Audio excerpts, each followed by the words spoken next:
All right, welcome to today's vlog. Let me clean that lens. That's a little better. Just got Hudson in off the bus. I think she looks so cute with her hat down in front of her eyes, but it's kind of hard to see your device like that, isn't it, kid? Hi, how are you? How you doing? Welcome home. So, plus side, did not hear anything out of her teacher today. So that's good. Yeah, normally we would, hear a message like, oh, hey, she's not had a diaper or... Yeah, I like that too. But I like that. Yeah, I like that. So here we go in the notes. It does say she had a long seizure in the morning. It was about 3 minutes and 30 seconds. And it made her very tired, so she slept a lot after the seizure. Okay. They said you slept most of the day today. Okay. All right. And, oh, your last pee was at 10:30, so we're going to have to probably do a catheter with you today, kid. Darn it. Well, those big seizures cause her... that. Yeah, cause her to go post-ictal. So we are hanging out up here for now. Casey worked from the house today, and she's actually on a meeting. And so I kind of don't want to have the lift make a bunch of noise as we get down there. So we have time. I like that. You do. You just keep saying you like that. Can you clear your screen right there? Can you do it? More? Okay. But you got to clear your screen. Can you tell me? I've never even seen this screen before. That's pretty cool. Can you show the Hopesters your new button that we put on there for you? Right there. Can you show the Hopesters your new button? Show them what your love you. I love you. Show them what your new button says so that I can tell them what you're going to be doing this year and next year. Huh? You want to tell them? Tell them what your new button says. Come on. You want to take this off? Here, I took off your hat for you. Okay, you're not going to tell them? You're not going to say anything? Man, it'd be so cool if you did. Okay, last chance. Last chance. Rock, chalk, Jayhawk. There you go. Good job, Rock Chalk Jayhawk. That's the way to go. So Hudson got accepted into Team Impact, which is an NCAA program, colleges, that, in case you're not from the United States. That's right. Oh, darn it.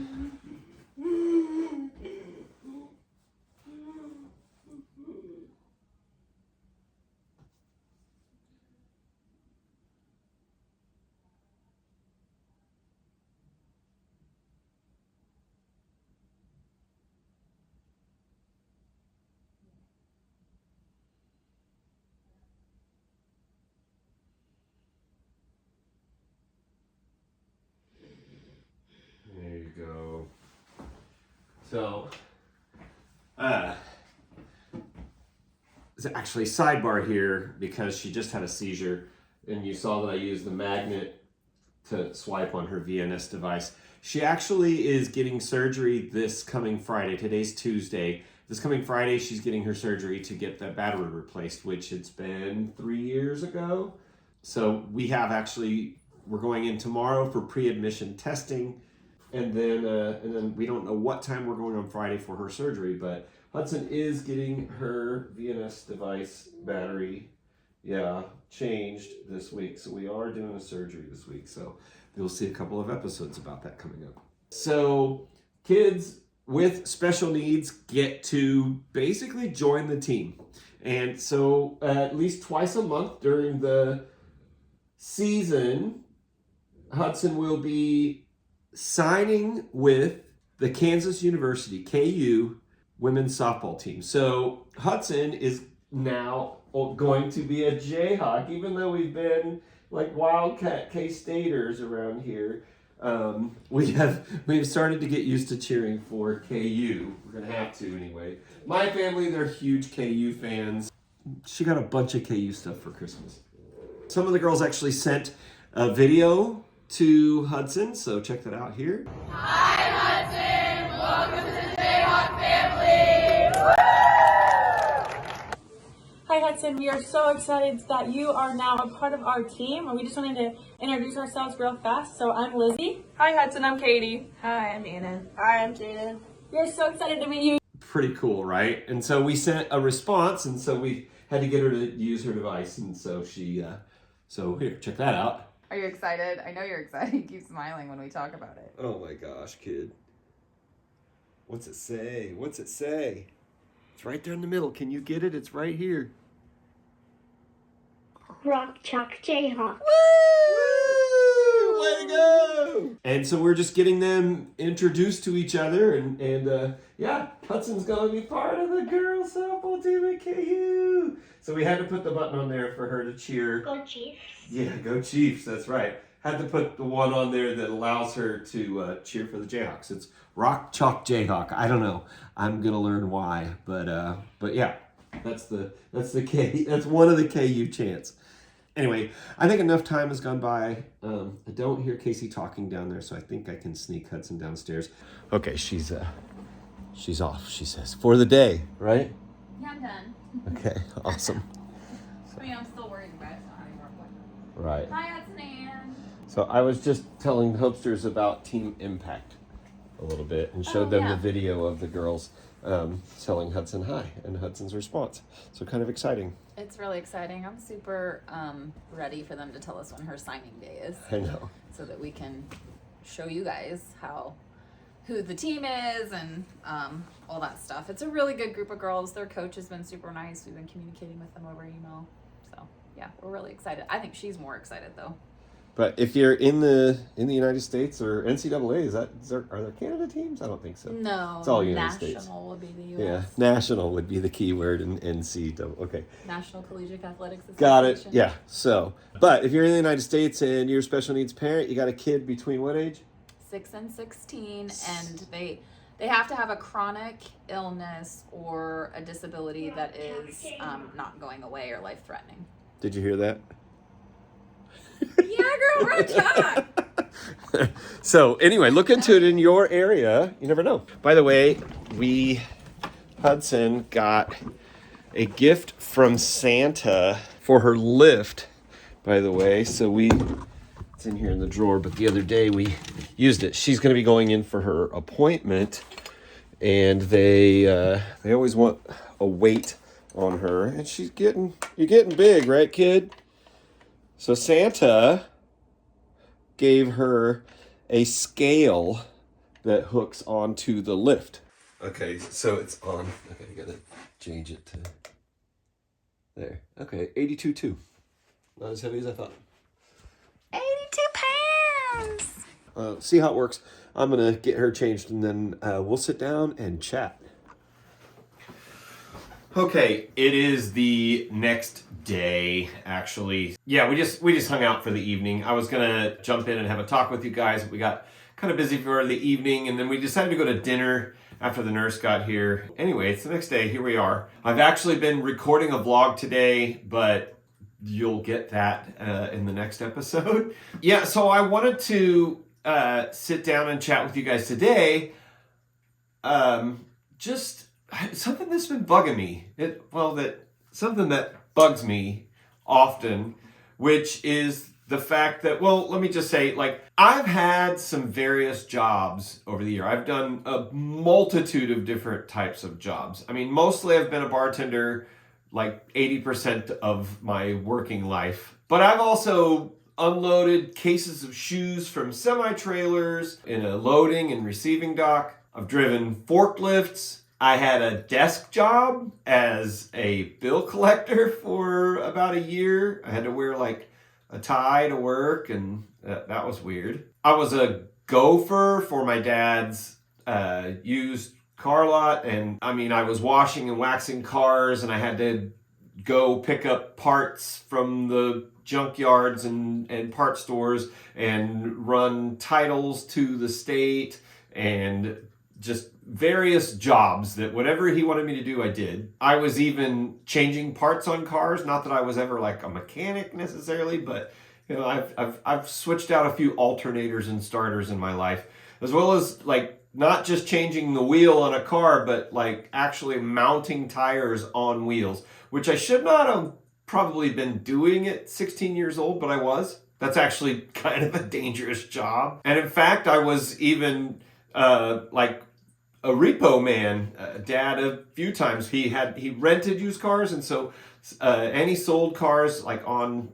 People would make payments and people would stop making payments, or they'd steal the rental car and not return it. Dad had an extra set of keys to all the cars, and so go to the place where the car is a lot of times in the middle of the night, and then he would drop me off with the key to that car, and I would basically steal our car back, and actually got shot at once. I think it was probably a shotgun. There were little pellet holes on the back of the car. I've parked semi-trucks backing up those same trucks that I used to unload. I used to be in a truck. It was not an over-the-road truck. They called it a spot truck. And so I would back up to trailers, and I know how to back in semi-trailers. I've mowed lawns. I've poured concrete. I've helped build decks. I was a karaoke host for a little bit. I've been a cook. I've been a janitor. I've been a waiter. I worked in retail as a cashier, like for Walmart. I even worked at a dry cleaners for like 2 days, and I hated the job, so I left. But by far, the hardest job that I've ever done is being a stay-at-home parent, and adding to that a stay-at-home parent with a special needs child. And being a man adds a whole other level of difficulty to it, because there's this stereotype about men are supposed to be the breadwinner and this big protector of the family, and the woman is the one who's supposed to be the caregiver. And I'm saying to that, like, why? I get it 100 years or more ago, when most of the jobs required brawn and somebody strong and you know, hunting and gathering type stuff. But I don't understand how people are still stuck in this mindset in 2024. Because the jobs that require men to, you know, be all big and strong are all but gone. For the most part, like, being the breadwinner is not you going out and using your brawn and your strength to do your job. Those jobs have been replaced by machines for like almost 100 years. And I'm not saying that men shouldn't be tough. I'm not saying that men shouldn't be manly. I'm not saying that men have to change who they are, as, you know, be more weak. I'm not saying any of that. Men and women share the workforce, and they've been sharing the workforce on a somewhat even playing field for more than 40 years. And they've even been working next to each other in what were, you know, traditional man-only jobs. Hell, women showed up in force during World War II, but I still have friends, people that I call friends, that still talk about the nuclear family, with the dad as the boss of the house and the mom as the assistant manager, for that matter, that he makes all the calls and he's the boss and he runs the show and he's the one who should be making the money, and she should be at home caring for the children, waiting for him to return home. But they never seem to say why they think that. If you're watching this channel, for the most part, I would think that you can see that our family is doing just a fine job with those roles reversed. And to be honest, most of the people that I grew up around, most of the people I know as adults, weren't raised by a nuclear family. My biological mom was my father's second wife. I had 2 older brothers that are my half-brothers from my dad's first wife. And then my mother passed away when I was 5, and my dad was doing his best to be a single parent to take care of me. And then met my stepmom, and she was working with him in his business, and we stayed with the grandparents pretty often. And we were more raised by the village. And what about single moms that, I mean, my neighbor across the street was raised by a single mother. He runs a very successful business and has a wonderful family and does just fine. I think that parents do the best they can with the circumstances that they have. Or most parents should anyway, try to do the best they can with the circumstances that they're given. because, and this isn't some statistic that I looked up, but I mean, the nuclear family is not a reality for like 90% of the world. There's income needs, parents pass away, there's incompatibility, and divorce can happen. Just, it's not a reality. Yes, growing up in a family with two parents that are at home, there are statistics that show that outcomes are better, but outcomes are better with many things that we can't necessarily force on society. But here I am listening to Joe Rogan, which I know is like a polarizing thing for some people, but I enjoy that show. I like that podcast. I don't always agree with people that are on there. I don't always necessarily agree with Joe Rogan, but I do feel like he tries to be a somewhat open-minded person while being fairly opinionated. And the topic of a woman being the breadwinner came up. He says, well, how is it going to work in a relationship where she's out making all the money and he's just sitting at home on his butt? And at first I was like, what the heck? Like, I don't sit at home on my butt. Why would he think that? Why does he not understand that given the right mindset, given that people with brains can figure this out, how is it that he would think that in 2024? But then I realized that Joe Rogan has been somewhat famous and wealthy for a while. When he met his wife, he already had plenty of money. They probably have a housekeeper. They probably had a nanny at some level.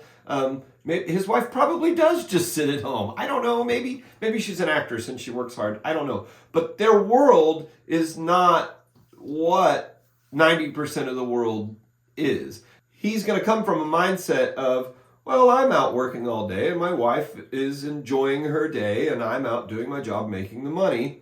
And so he probably thinks, well, that's what the person who's not the breadwinner does. They just sit at home.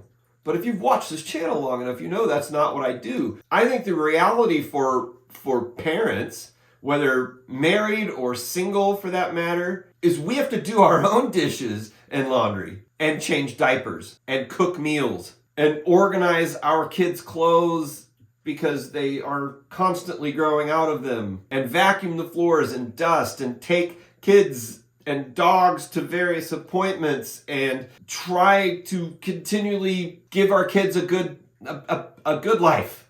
I mean, the list goes on and on. That's not just stay-at-home parents. That is parents. I mean, I'm just kind of talking about what were traditional mom jobs. Parents have to do the traditional dad jobs also. Sometimes you got a mom who's doing the mom jobs and a dad who's doing the dad jobs, or you've got a mom and a dad who are doing both the jobs. You've got a dad who's doing the mom jobs and a mom who's doing the dad job. Or you've got me, which is the one who's doing both the mom jobs and the dad jobs when it comes to the house. I do my best to let Casey enjoy herself when she gets to the house because I am a stay-at-home parent. I am a at-home caregiver. I'm a stay-at-home dad. I think traditionally when the dad is the breadwinner, he still has jobs that he does when he comes home. He still has to like take out the trash and mow the lawn and clean up the dog poop in the backyard, change light bulbs, fix the sink, unclog the toilets, you know, these traditional dad jobs, dad chores. Well, I just do all of those things, and Casey goes out and does all of the breadwinning. And I am in a role where I'm supporting her in that. And she's in a role where she's supporting me and our family in our day-to-day needs by going out and earning the income. Because we're living in a new world now. And we have to stop using old mindsets for this new world. If you're living in a certain way and you're making it work, don't let other people affect you and have their opinions make you feel bad for living your life the way you're living it instead of the way they think you're supposed to live your life. Because often those people don't even understand why they think you're supposed to do it this way. They're just parroting something that someone told them how things were supposed to be, which we just try not to say in this house. Our special needs families are not traditional. We don't fit in molds. We have non-traditional needs that require non-traditional solutions. And so we're doing our best to make it work as parents. And so don't let other people's opinions affect you. I think that's all I'm really getting down to here, is that it is 2024. It is okay for Casey to be the breadwinner and me to be the caregiver. In fact, there are lots of reasons why that works better for us than if the roles were reversed. So that's that's all I got to say about that today. Remember, guys, to the world you may be one person, but to one person you may be the world. So go be somebody's world. And Dominic's going to be walking in the door here any minute. So I've got to close this vlog out and start recording for the next vlog, which I've been recording. So I appreciate you guys watching today. And yeah, that's going to do it. I will see you in the next episode. Bye.